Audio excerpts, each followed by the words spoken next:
Anlaşılan bazılarından destek alıyor bu delikanlı ha? Doğru.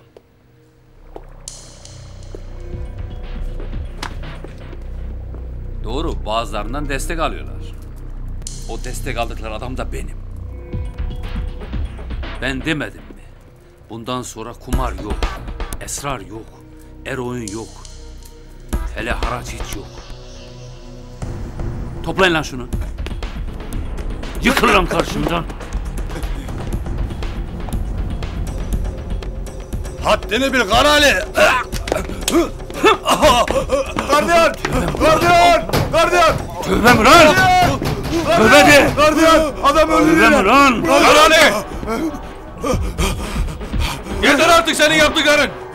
Kapat ulan o mazdalı! Kapat! Bırak ulan! Öldüreceksin! Gel lan buraya! Demedim ulan! He? Kumar yok, Yok ağam! esrar yok! Tövbe ağam!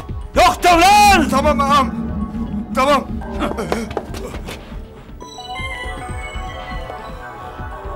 Yok! Yok lan! Yok bir borcu yok! Hiçbir borcu yok! Yok! Kumar yok ağam! Yok. Bundan sonra yok! Yok de! Yok!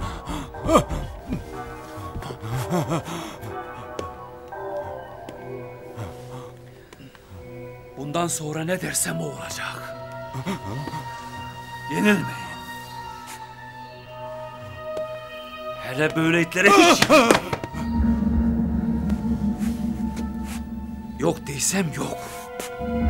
Yok!